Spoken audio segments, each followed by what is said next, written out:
been tripping on them hoes. What are you calling my phone for? Go back to the bitch you love so much. And leave me the fuck alone.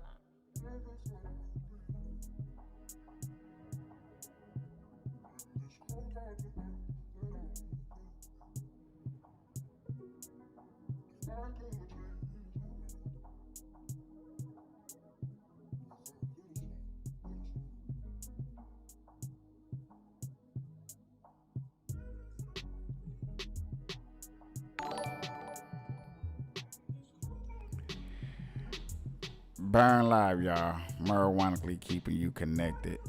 Hashtagging these red eyes, changing the viewers. I read, keeping underage, smoking off social media. I am killing myself for your entertainment. Sitting here with friends and family, starting a cannabisation. Make sure that says part 3. Yeah, I know this says part 3. I've been trying to go live. I've been trying to get everything right. Working with a new program, literally working with a new program, dog. It's gonna take some time. So I appreciate everybody coming in here. Please hit that like button, hit that subscribe button, hit that notification, hit that bell if you want that notification. I've been working on trying trying to get this show to look better and better, and day by day, it's always the little things that I am trying to get this show better and better. Like I said in the previous places, a lot of things been going on. Everybody been talking about the Titanic, y'all. I apologize if y'all was watching me earlier and we were talking about the submarine that went down to the Titanic, to the area. How it's a rich man's fantasy, a rich man's high, a rich man's drug, a rich man's life to want to go out and pursue dangerous things like this.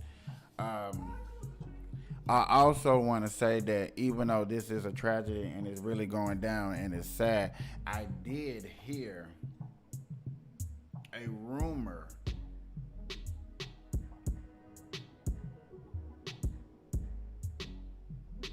that this was a hoax, that wasn't really what we wanted to see, and it's not really what's going down. Now, you know what's crazy, y'all? My friend just shared this out, and I think she just shared out the wrong page. I think you accidentally shared out the wrong page. Because all these keep saying real test, real test, real test, real test. And it's actually supposed to say real talk for tonight. Like, oh my God. I am having the darndest times. Oh well. I try to share this out. If people come up in here, I appreciate it. I can't keep asking everybody to do everything for me. Yeah, see, a lot of y'all came into my old pages. It's okay. It's all right. I'm glad y'all can find me here. We can go down. I did have a story that was really, really, really, really, really, really. And before I get further into this story, I'm going to have to start all over. Now, this is more about the Joe Biden, the Joe Hunter, and everything that's going on. I really want to get into something that was a little serious real quick, just so y'all can get a good idea of what's going on. So, without further ado, let's get into this newsroom, y'all. Oh, look, now I want to slack on me.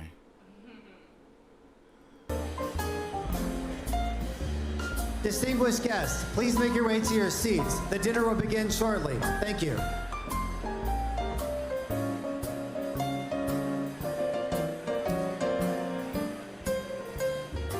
Alright guys, so what you just saw there was Hunter Biden schmoozing at the White House state dinner. The same dinner that Merrick Garland attended after the GOP broke bombshell evidence, whistleblower evidence, that the DOJ was trying to cover up and interfere into the Hunter Biden IRS investigation, as they were trying to charge him with multiple felonies for presumably evading taxes, a crime that would send people like Wesley Snipes to prison, okay? They ended up giving Hunter Biden a slap on the wrist. Again, after the DOJ allegedly interfered, okay, and basically tried to slow walk this investigation into Hunter Biden on behalf of Joe Biden, the big guy, of course, right? And speaking of the big guy, the GOP also has text messages, WhatsApp messages more specifically, that are direct evidence that Joe Biden was in the same room with Hunter Biden when Hunter Biden was discussing business deals, in this case with China, right? Which is the exact opposite of what Joe Biden told us back during the campaign trail, which is that he never spoke with his son about his business dealings, okay? So with these bombshell allegations now out in the public, okay, this is direct evidence and proof that the DOJ has been weaponized, okay, that a lot of these government institutions have been weaponized by the current regime, the Biden administration. Surprisingly, the press, the media is actually asking the White House about this issue, okay? They're actually doing their job. Here's what Gary Shapley, who is the supervisor, the IRS supervisor, who came forward. This is what he says. I am alleging with evidence that the DOJ provided preferential treatment, slow-walked the investigation, did nothing to avoid obvious conflicts of interest in this investigation. Of course, this means that Congress is going to spend more time investigating what exactly happened behind the scenes at the Justice Department and at the U.S. Attorney's Office in Delaware. Hey, Evan, you know, one of the things yesterday is, I was kind of following this throughout the course of the day, some of the messages that were released, that were made public, or the allegations of certain messages, undoubtedly draw your eye and make you ask questions if you're not inside the investigation. What are these messages, and do you think that what the agents wanted, that there would be further investigation, is possible now? Yeah, I think that's the major part of what their complaints are. Again, these are two agents who were very seasoned, and they've been following this investigation very closely for years, and they say they were not allowed to investigate very thoroughly some parts of the evidence that they say pointed fingers at the sitting president, Joe Biden. And here's what Shapley said in this. There's a 2017 message that is purported to come from Hunter Biden to a Chinese partner that he's trying to get to pay him. And so this is what it says. It says, I am sitting here with my father, and we would like to understand why the commitment has not been fulfilled. He goes on to say that essentially he will hold a grudge against whoever is not paying, and then he ends it by saying, I am sitting here waiting for the call with my father. Now, it's the same smoking gun. It's the same smoking gun that they want to talk about Trump. The same smoking gun. The same smoking gun. The same thing that I promise you that y'all see on the screen. If this was Trump, smoking gun. This right here. There shouldn't be nothing else to say. Trump should go to jail. Joe Biden, Hunter should go to jail. Everybody should go to jail. And, you know, I can vote for Santos. Unfortunately, this is what is and what's happening and what's going on. And this is why I be wanting to show y'all things like this.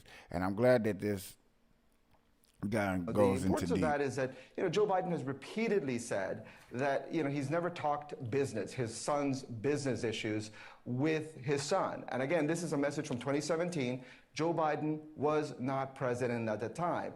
But the question is, you know, where was this message and where was evidence like this thoroughly investigated by the FBI and the IRS? And it just so happens today, right, because the White House probably knew they were going to get tough questions. They had the straight white male, John Kirby, up to bat to take questions from the media in regards to this issue. And John Kirby actually taps out and walks away from the podium after refusing to answer questions from the media regarding this issue. Take a look. The House Ways and Means Committee yesterday released documents, their authenticity nowhere challenged. That included a July 2017 WhatsApp message sent by Hunter Biden to Henry Zhao, a Chinese Communist Party official, which stated in its entirety, and I quote, "I am sitting here with my father, and we would like to understand why the commitment made has not been fulfilled. Tell the director that I would like to resolve this now before it gets out of hand, and now means tonight. And Z, if I get a call or text from anyone involved in this other than you, Zhang, or the chairman, I will make certain that between the man sitting next to me and every person he knows, and my ability to forever hold a grudge, that you will regret not following my direction. I am sitting here waiting for the call with my father," unquote. So just a couple of questions about this. First, does this not undermine the president's claim during the 2020 campaign and the reaffirmations of that claim by his two press secretaries since then, that he never once discussed his son's overseas business dealings with him? No, and I'm not going to comment further on this. We're good. I'm not. James, let me save you some. Let me save you some breath. If you're going to ask about this, I am not addressing. I know you do more than I'd like you to have. I am not going to address this issue from this podium. I'm just not going to do it. All right. I'm not going to do Where it. was the president on the day? Thanks, guys. Have a great weekend. The father's house. Yeah, so alleged straight white male John Kirby says, "Hey, I'm just not going to talk about it. I'm not going to answer questions," okay? Which, you know, hey, this is what we should come to expect from the most transparent administration in history, right? That's deep. Okay, it's more. I ain't know what's more, but it's more. Okay. They let's told go. us. They're going to be transparent. They're not going to be like the other guy, right? They're bringing class back to the White House, okay? Like the time that they had a transgender woman go topless on the White House lawn, right? Yeah, okay. Again, the adults are back in the White House. But now we have Karine Jean-Pierre, the affirmative action press secretary, come up to the podium. And she got jumped by the press as well, too, on this issue. And she didn't do much better than John Kirby. But before I get into that, I just want to let you guys know. If you like my channel, you want to support my 3 definition, check it out. See, peace. I'm wondering if you could take us into the thinking and the decision-making of why the president decided to invite us. I'm just not going to get into family discussion, personal family discussion. As you know, Hunter is his son. I'm just not going to get into Let me it. ask you this. If Hunter Biden wasn't the president's son, would he have invited someone who had just reached a plea agreement with federal prosecutors Well, 2 days earlier? a couple of things. Again, that's his son. He's a family member. It is not uncommon for family members to attend events at the White House. You could look at past presidents. I'm sure you have. So that is not uncommon. As it relates to anything related to Hunter, I'm just not going to respond to it from here. Can I follow up on that? No, I just called in somebody. Go ahead. Yeah, so Kirby wouldn't answer Jamie's question, though. Are you going to answer the question? I mean, not a reasonable question to ask whether the President of the United States was involved, as this message seems to suggest, in some sort of coercive conversation for business dealings by his son. Is that something, if he wasn't, then maybe you should tell us. So here's the thing, and I appreciate the question. I believe my colleague at the White House Counsel has answered this question already, has dealt with this, has made it very clear. I just don't have anything to share outside of what... Outside of that, you know that if you share the right information or the truth or anything, you're going to lose your job. Trust me, I know. When I tell the truth about some stuff, even though it might be harsh or or it might be a little offsetting, or it might be a little curving, it might be a little non-understanding. Oh yeah, you're a bad person. What my colleagues have shared, and so I would refer you to him and the DOJ. Just not going to comment from here. Text message. What I can tell you is I know that my colleague has dealt with this. He addressed this at the White House Counsel. I just don't have anything else to share. In the shakedown attempt? I just answered the question. I just answered the question. No, you didn't. Yes or no, was the president involved in the shakedown attempt? Stephen, I just answered the question. It's not up to you how I answer the question. I just answered the question by telling you my colleagues at the White House Counsel has dealt with this, and I would refer you to them. Go ahead. Can you just remind us what your colleague said from the White House Counsel so we have it? I would refer you to them and they will share their statement with all of you. My question is about your statements from that podium. You've stated that the president stands by his comment from the 2020 campaign that he never once discussed his son's overseas business dealings with his son.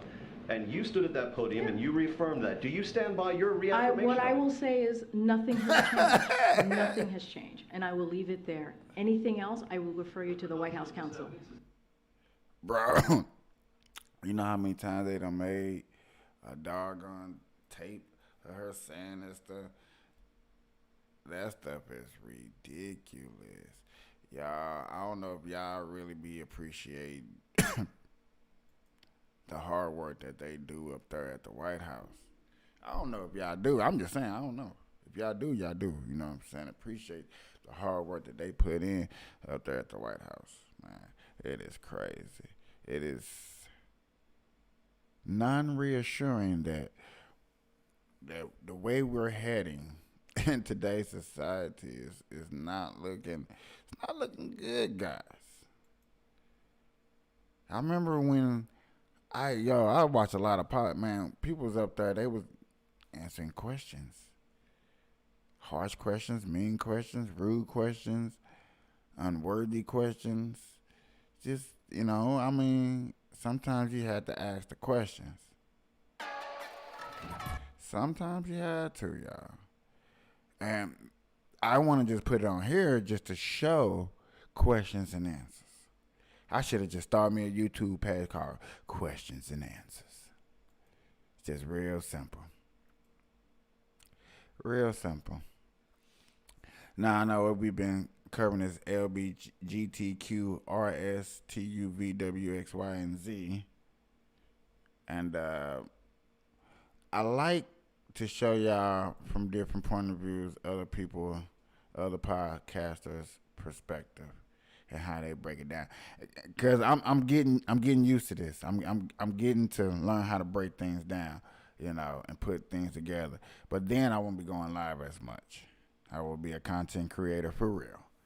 So just want y'all to hear this LBGTQRSPTUVWXYZ NYZ and any other letter that you want to add from a different perspective. Delivers a mic drop moment defending women's rights at a recent Senate hearing. And you gotta see it. Let's talk about it.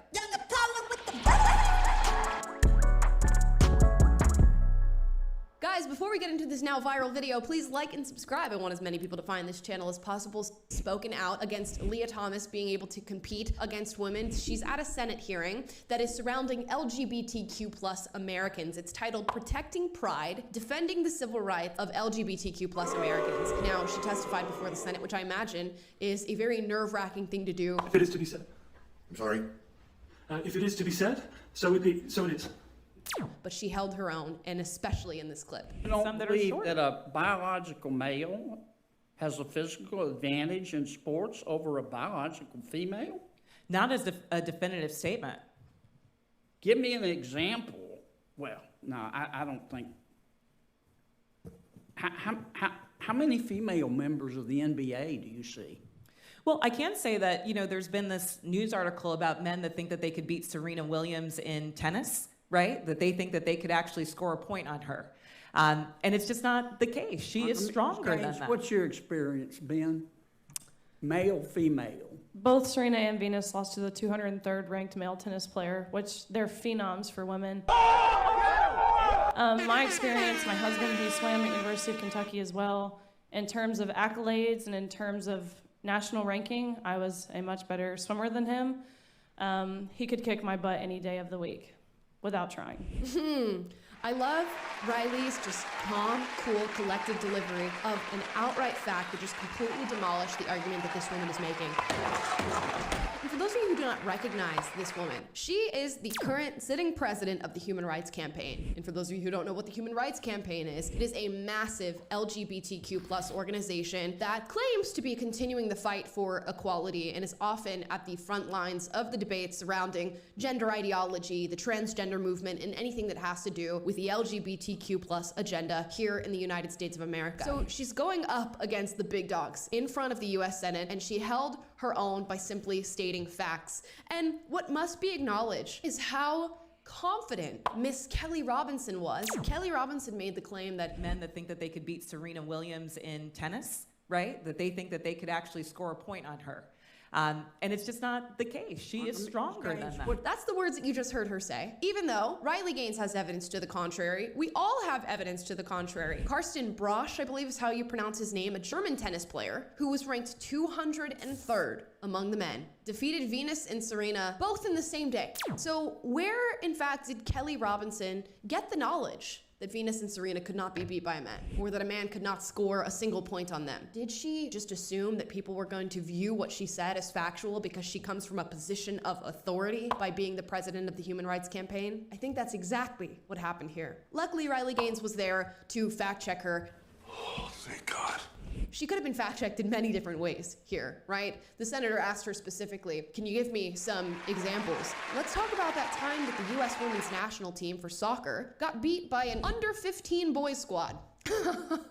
And if you want an even more recent example of that, we just had a U.S. women's soccer team of former national players just get completely wrecked by the Wrexham's men's team, which is also former male players in the sport of soccer. 12-0 in a 40-minute game. Is this to knock on women, or to say they're not strong, or to say they're not capable? Absolutely not. It's simply to acknowledge that there are differences between men and women. The beautiful thing that I think Riley said was talking about her relationship with her husband. My husband, he swam at University of Kentucky as well. In terms of accolades and in terms of national ranking, I was a much better swimmer than him. He could kick my butt any day of the week without trying. So what do you think is going to happen when you allow somebody like Leah Thomas or any other biological man in any other female sport to go and compete against these women? We know it's not fair. We know it's not right. We know women are competing with a disadvantage. Why not simply acknowledge that? And for Kelly Robinson, the president of the Human Rights Campaign, acknowledging that objective reality and that objective fact does not stop your fight for trans rights. You don't have to completely abandon all objectivity and all reality in order to support the things that you support. You could still be the president of the Human Rights. It's the most ugliest takeover in America, ladies and gentlemen. It's just an ugly takeover. It is. It's just an ugly takeover. They're trying to take over. They're trying to unite some people who ain't ready for nothing. I'm just saying.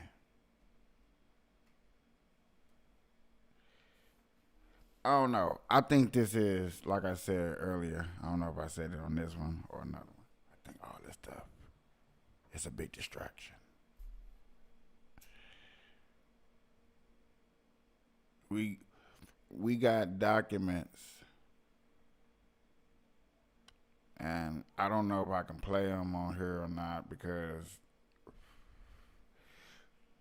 of people saying that, like this war with Ukraine and Russia, we really, really ain't got a big grasp on that idea that we're really funding a country to go to war with another country just so they can stay at war. But we have all of this LGBTQ stuff that's going on here in America, and it's distracting. You know, you got immigrants, illegal immigrants, just flooding our states. We got a lot is going on, y'all. I just think some things that are happening, that are going on, that we can see, we need to reevaluate. We need to readjust what's going on, because it's not how it seems. We think everything is okay, but everything's not okay, bros. Tucker Carlson, there's never been a candidate for president the media hated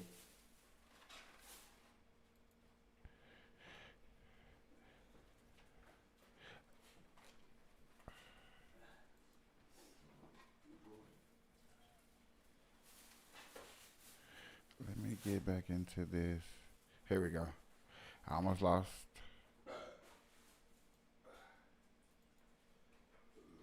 more than Robert F. Kennedy Jr. You thought that title belonged to Donald Trump. Of course it must, but go check the coverage. Trump got a gentle scalp massage by comparison when he announced. Oh, nah. This is what we played last night. I ain't gonna play this again. No. Y'all, let's go to my favorite place to go to hear some real things that's going on. Let's go to the Martin Show, y'all. I wish I can say Martin and not get in trouble, because I would love every time I bring his show up. Martin Get an email Martin and it pops in your box and you open it. Look at little Martin, short man. Got a little man syndrome problem. What in the hell is this? Well, today, I was alerted to this website that indicted media owner Carlos Watson, OG.com, is sending around. So he's decided to launch this website called twoblackforbusiness.org. And Carlos, as part of his defense, is saying that the white prosecutors in Brooklyn who indicted him for his involvement in the crimes that they allege at OZ, that 90% of the people who they have charged are people of color. So he has this press release on here, and his defense team is being led by Ronald S. Sullivan, Sr. Of Harvard.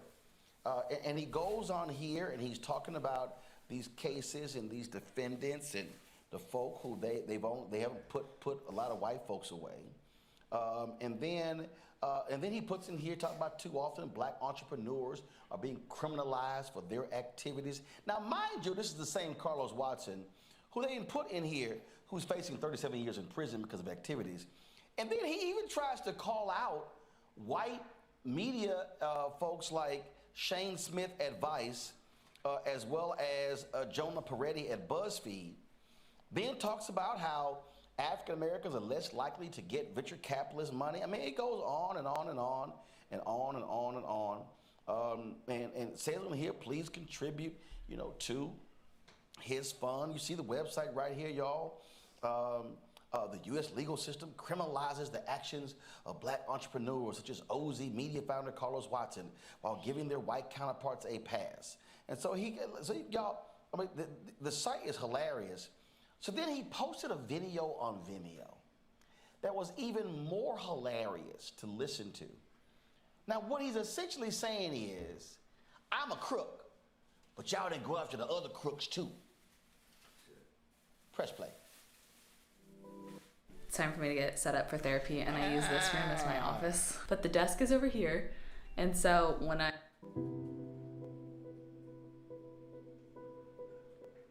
Hi, I'm Carlos Watson, the founder and CEO of Ozzy. Some of you may know my story, some of you may not. It has been a very tough several months, very, very tough. It's been humbling in the extreme. I want everyone to know that as difficult as this is, I intend to fight. I intend to fight with everything I have. And I intend to do it for a couple of reasons. One, because I'm innocent. And two, because I know that what's happening to me doesn't only happen to me. Sadly, it's happening to lots of people all the time, often in quiet. Sometimes people of color are warned not to think too big, that the color of your skin will limit what you can hope to accomplish. But my family and I refused to believe that. I had an itch to create a different kind of news and media platform because I know that media often shapes not just what we think and see, but how we live and how we treat each other.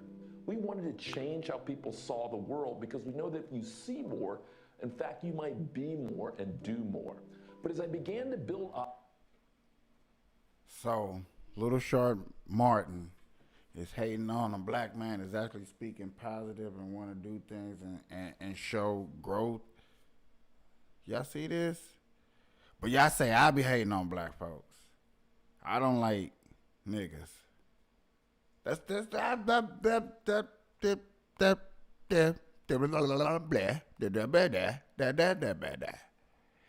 Martin ain't. Y'all heard this man's story, man. Ozzy, I confronted a stark reality. When I went to raise money, Like a lot of black entrepreneurs, I had trouble often getting through the door, or getting meetings that they took seriously, or getting any kind of reasonable follow-up. There was a significant 2020 study the Washington Post covered that said while we're 13% of the population, black people are only able to raise 1% of the technology venture capital. Thankfully, as a family, we put everything we had, we liquidated our savings, and we made one payroll after another. But the story doesn't necessarily have a smooth ending. In fact, those of you who know my story know that it doesn't. Like a lot of other new media companies, we also at times embrace the fake it till you make it ethos. When you look at companies like Vice, not only did they embrace fake it till you make it, they made that their mantra. Wired magazine wrote a story that talked about how Shane Smith and Vice lied about content, about their audience, about their financials. They even lied about who their investors were. Do you think that Shane Smith got investigated? Not a chance. Walked away with more than $100 million. I'm asking you to look at what's happening when people like me are entrepreneuring while black. I'm talking about the leading trader on Wall Street in the 90s, Joseph Jett, who went from being named Man of the Year in January '94 to under indictment review 3 months later. How does that happen? Or Calvin Grigsby, who built one of the leading municipal investment banks, went from being called one of the best entrepreneurs out there to almost being arrested at his kid's soccer game 90 days later. Or take the first black CEO of a Fortune 500 company, Franklin Raines. Now, he hasn't had a job in 20 years. Our mistakes are being turned into crimes, and we're having people charge us in a gross and inappropriate way.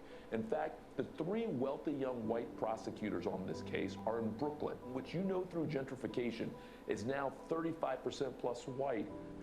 Hey, you can't get mad because you see, this is the thing. Yeah, he may have been guilty, but you can't hate on a man that brings a nice, beautiful case, arguing case to the stand. Look, bro, look, check this out. A lot of people out there will look at Joe Biden back at the days and said that he made mistakes and said that he actually changed, that he actually came up here and tried to make a change. He wanted to make a difference. He had 8 years with Obama, and now he done did 4 years by himself of making a change and a difference in America, in society, in the community. So therefore, you got to commend him. I'm not hating. I'm just saying this is what he's doing.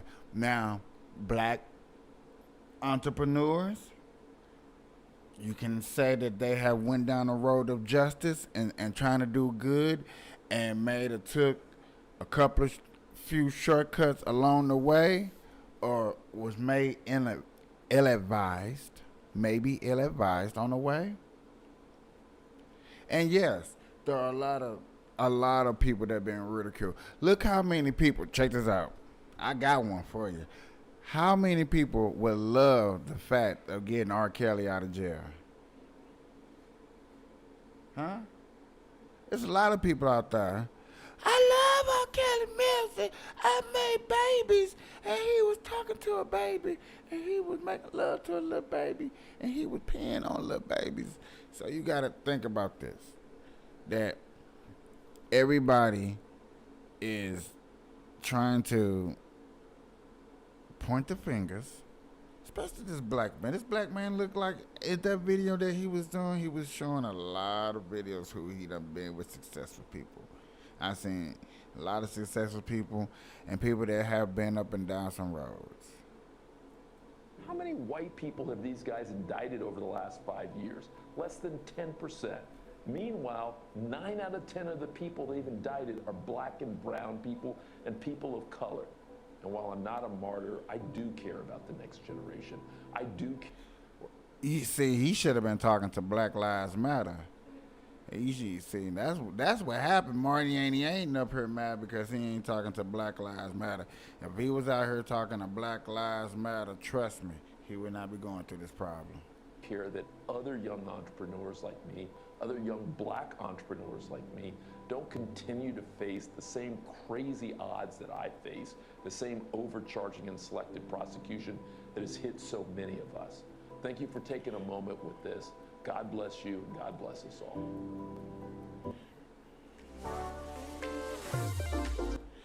Oh my God, these commercials.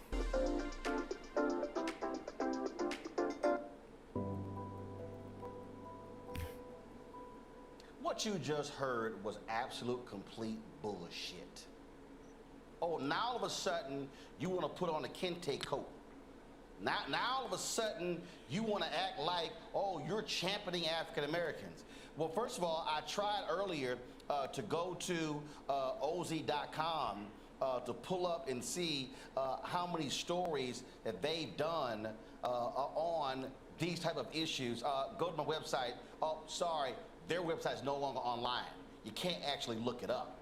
But what you can look up, what you can look up is this here. This is the actual, and let me be perfectly clear, folks are innocent until proven guilty, but I just want y'all to understand how all of a sudden Carlos is the brother fighting on behalf of all the black folks, okay, when you were running Ozzy, I didn't quite see you making these same claims. And we were out there fighting for black-owned media to get advertising dollars. Oh, you were the darling of the industry. You weren't standing out there fighting with us. Nope. No, you were not.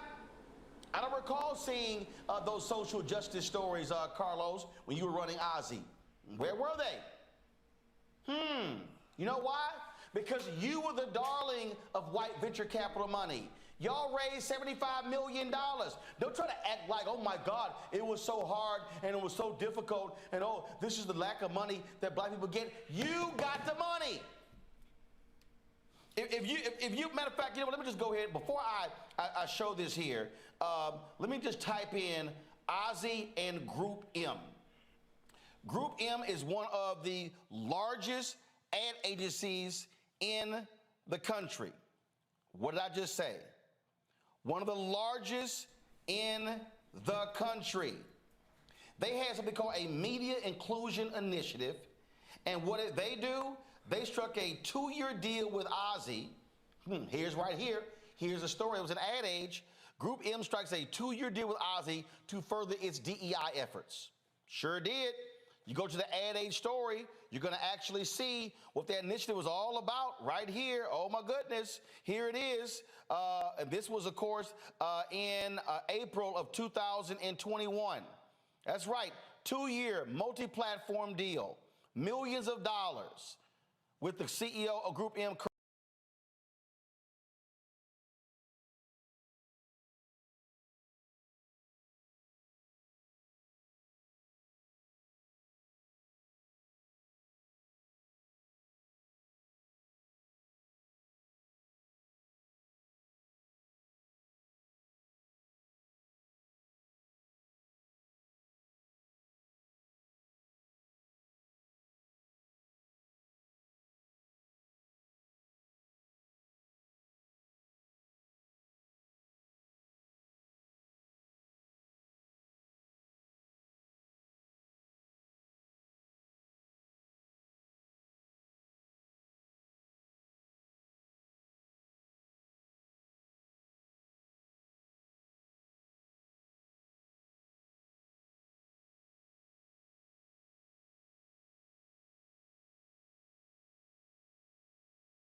And this is interesting.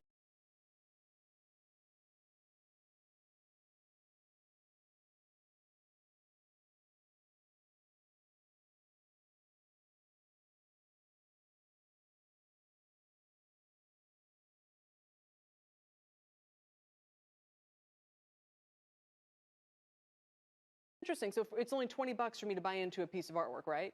Yeah, anyone can invest at $20 a share. Our minimum for this particular painting is $1,000. So retail and accredited investors can invest for the first time in these blue chip paintings that are on Masterworks. So everyday people can get a piece of the action? We're allowing Any moment, we could start to see, right, the mothership of the Titan vessel, the Polar Prince, and other rescue ships returning. Yeah, Aaron, in fact, we have been monitoring boat traffic in the last several minutes, and we see that there are 2 ships that are returning right here to where we are, Harborside in St. John's. One of them is a Canadian Coast Guard ship, and the other is a private vessel. Both of them had been participating in the search and rescue mission, and they're returning to shore. Also coming back here to where we are is the Polar Prince. Now, the Polar Prince had been operating as a mothership to the Titan, and the Polar Prince is carrying what is left of OceanGate's crew. Now, you can just imagine what that crew has been through over the last several days. First, losing contact with their vessel on Sunday, then trying to look for it, trying to attempt some sort of rescue, only to learn of that catastrophic implosion. Now, even though the Polar Prince is returning here to port, it doesn't mean that the recovery mission is over. In fact, the remote operating vehicle that first found the debris of the vessel is back out on a second mission. That's the Odysseus, and it is back out at the bottom of the ocean as we speak. And it's mapping the area where the debris might be found. That is going to be critical information, especially now that we know that the Canadian Transportation Board is conducting an investigation. They're going to need that information in order to figure out what happened here and whether it could have been prevented. Aaron? All right, Gloria, thank you very much. And out front now, as promised, Jay Bloom and his son, Sean. Jay gave up their seats on the Titan for this trip. Another father and son did take those seats. They went on the Titan and, as we know, sadly and tragically lost their lives. So I appreciate both of you taking the time to talk to me about this. Jay, I know initially you and Sean were both very intrigued by taking a trip on the Titan, right? You're in that small group of people, right, that just have that intrepid curiosity. You were curious about it. When you first learned that the Titan was missing, and then on those days they were hoping for rescue, you're imagining like everybody else, but for you it's different, that it could have been you down there, right, gasping for air. Then you find out it imploded. And you keep seeing images of the father and son who did take your seats. What went through your mind? Well, it's a very surreal experience in the beginning. You know you're supposed to be on that. We had the opportunity to be on that sub, and you see all this. It's everywhere we looked. And the most haunting thing about it is when you look at the news and open my laptop, on social media, on television, it was everywhere, and they'd show pictures of the people who lost their lives, and all I could see when I saw that father and son was myself and my son. That could have been us in that picture. And Sean, I mean, obviously, the other young man there, he was 19, you're 20, right? I mean, it is eerie, the parallels. What did you first think when you learned what happened? When the news initially broke, before the news initially broke, when we were considering actually going on the submarine ourselves, one of the safety concerns I had before getting on was literally about the structural integrity of the submarine. Before we got on, I saw a video of Stockton explaining how the submarine worked with the remote and everything like that, and I saw a lot of red flags with it, and it was only meant for 5 people, and I just didn't think that it could survive, going that low into the ocean. So ultimately, I ended up warning my dad about it, and he ended up agreeing with me. And when we tried to ask Stockton questions, he kind of, brushed it off a little bit. So it's kind of red flags from the start. And then when the story came out, on the first day, initially we thought that the first thing we thought is that the submarine imploded, because it's very difficult for a submarine of that size to get to the bottom of the ocean and not implode. But that was the first thing that went through our head, was it either imploded or it got stuck under the Titanic on the first day. Right, and I know, you had these concerns. Jay, what's interesting is you had an exchange.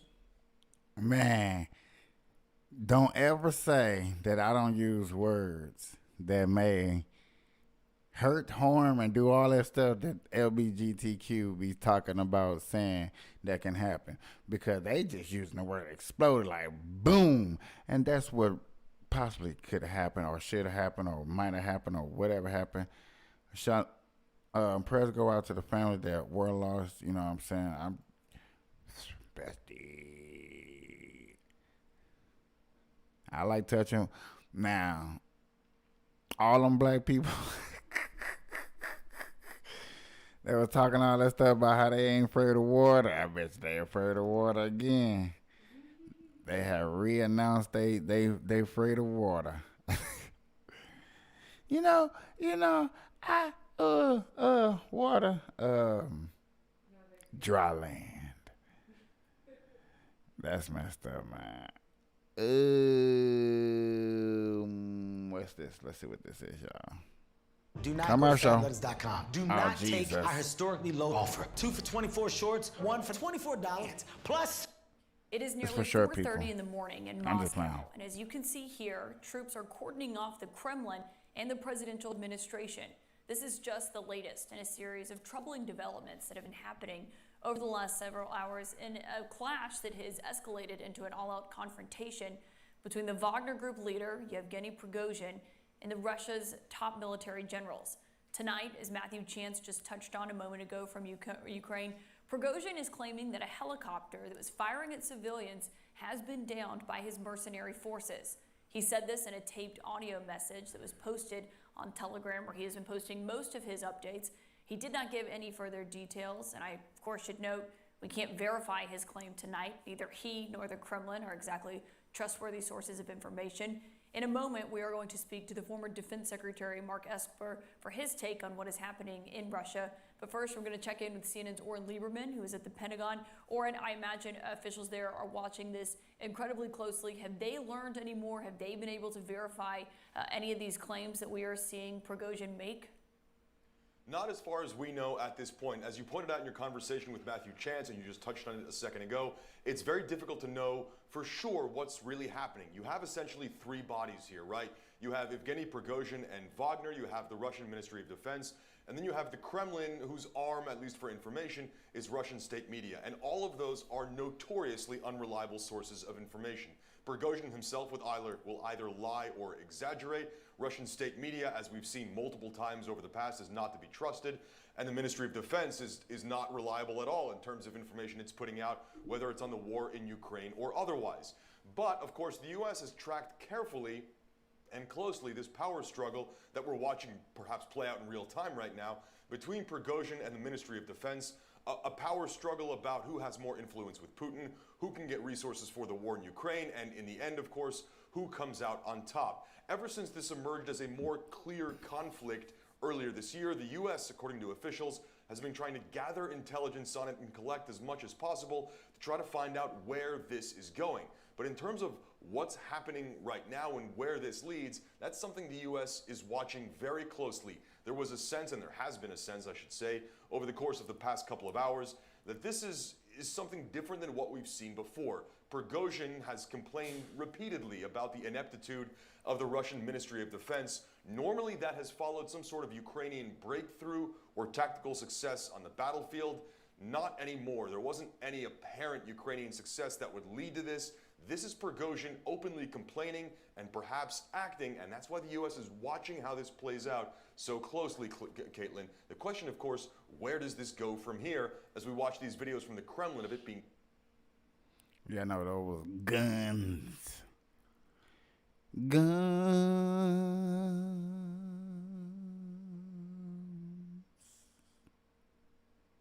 Yeah. Vegas. Damn commercials. Earth, Wind, and Fire with 9 shows. October 20th through November 4th at the Venetian. Right now, what we need as a party and as a country is a president who will go big, lead America to big achievements and big goals again. And there's nobody, Bob, who can do big better than me. Several days later. That is a failure of leadership. And you can boo all you want. But here's the thing.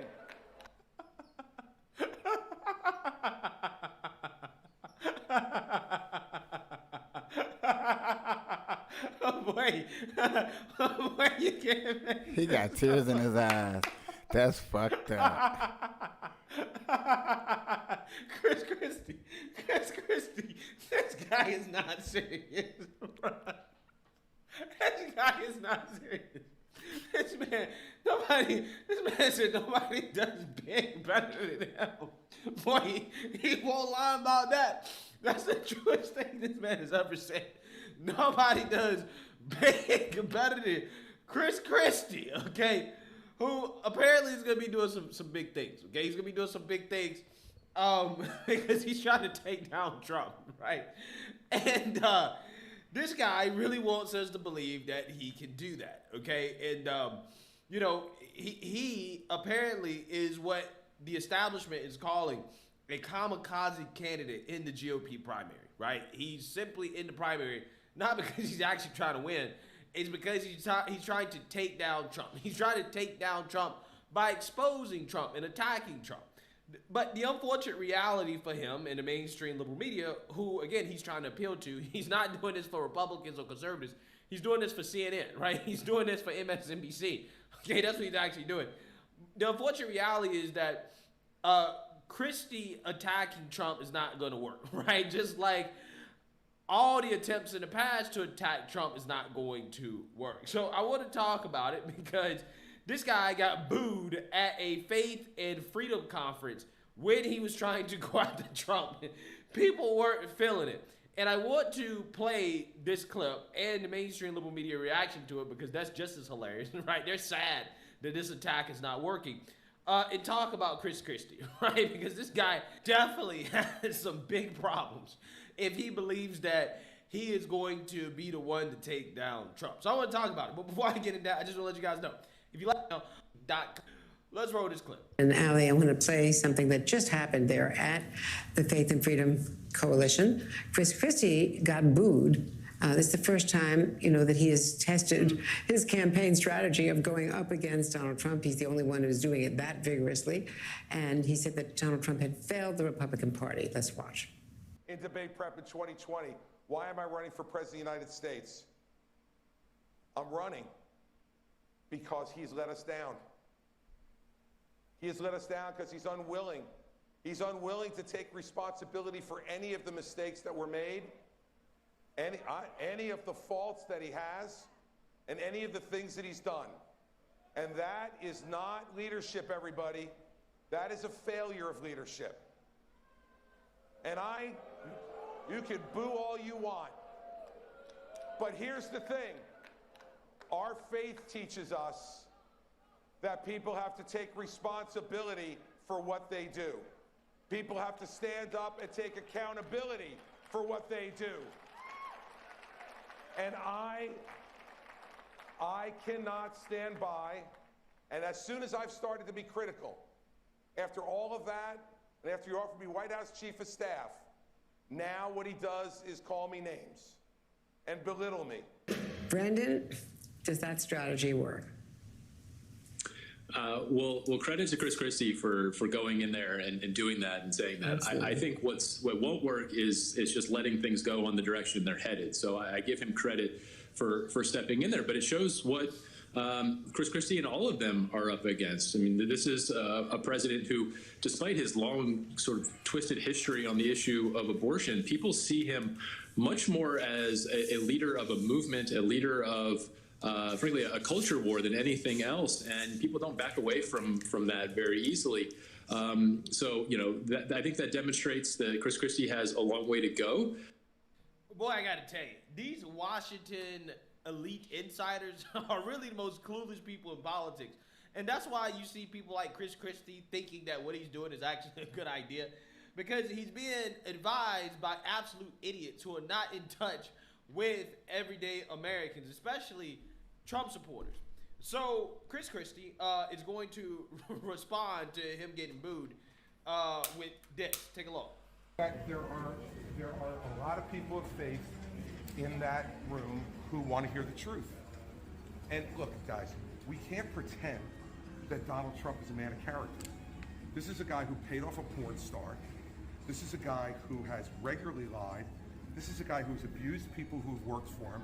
I mean, I consider myself, now that he's taken off on me, I'm happy to be with Rex Tillerson and with Jim Mattis and with John Kelly and with Mark Esper and with Bill Barr, who he called a gutless pig. I mean, this is not character.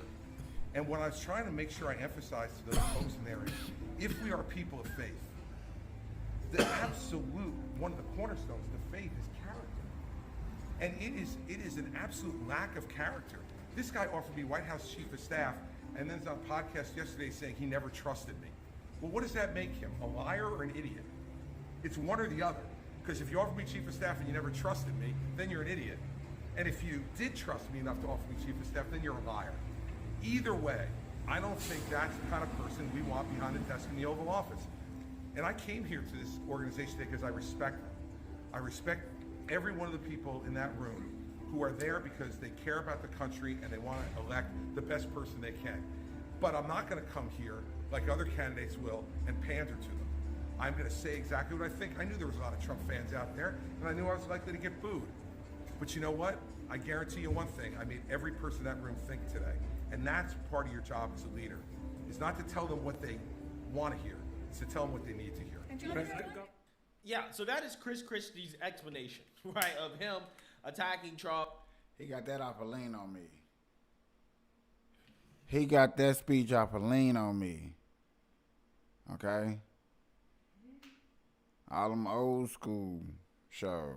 Quit playing. And getting booed. Now, here's the thing about Chris Christie that I find to be fascinating, okay? Because he was a wannabe Trump before Trump actually came along, okay?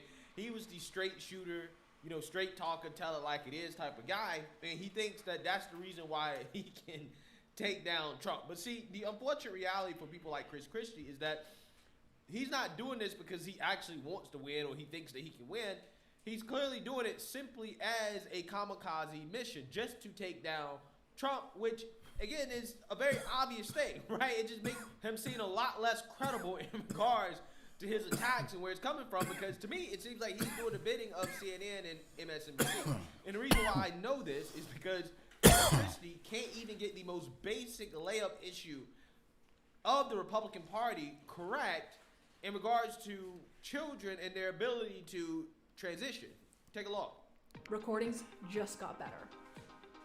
Hey, it's Dana from StreamYard. I'm so excited to announce that New Hampshire, where he's doing quite well, already making an impact. Governor, your thoughts about the push in Florida and Arkansas to make it illegal to do it for kids under 18?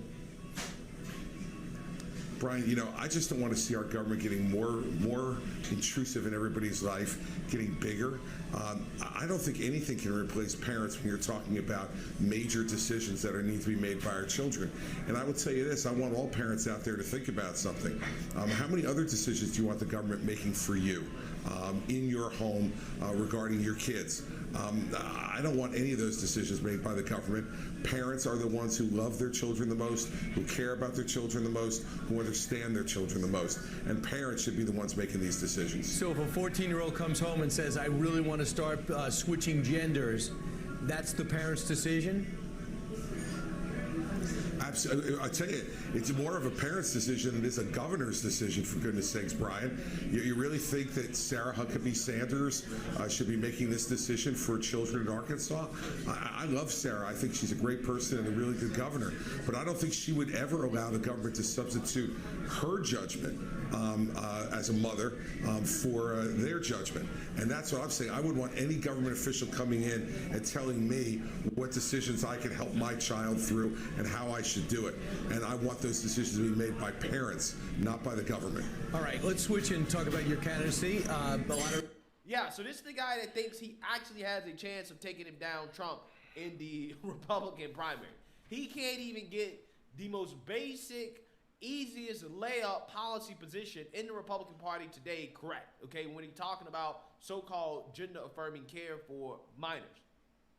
This guy thinks that this old school libertarian answer, because it's not a conservative answer, the libertarian position of, well, I just want to keep the government out of it, right? The government shouldn't be making these decisions, okay? But let the woke parents and the woke doctors make these decisions, right? Because the parents don't have any perverse incentive to push their children into this stuff. Like, for example, to be able to go on TikTok and say that, hey, look, my kid is transitioning. Give me a whole bunch of views and send me a whole bunch of money. And the doctors don't have any incentive to do this because, again, it's not like these kids are going to be on medical treatments for the rest of their lives. Like, they're not money for the medical establishment for the rest of their lives, right? Let's not pretend there's not a, capitalistic incentive here to push kids into this stuff, right? No, let's not pretend that. We got to have the government We got to have the government stay out of it, right? Let's stay out of these kids before they're able to consent being pushed into making these decisions. He think that that's a winning message, right? That's going to win with the conservative base. Again, these people don't know the difference between conservatives and libertarians. We're not libertarians, right? We are conservatives. It doesn't mean that we don't believe in any government at all. We believe in limited government, but necessary government. There are some places where the government actually does belong. And I think in this situation right here, that's facts. That is fact. lay dab cough. Ooh. Yeah, this was a bumpy road, but I got through it. We gonna work better on a show tomorrow. I'm gonna work better for a better show tomorrow, y'all. I got a lot of things prepared. I know it's Sunday, and I'm gonna go live tomorrow. Hopefully it's a better show. More fluent, better lighting, better everything. Y'all have a good night. I appreciate y'all sticking with me, though. Appreciate it. Love y'all. Peace.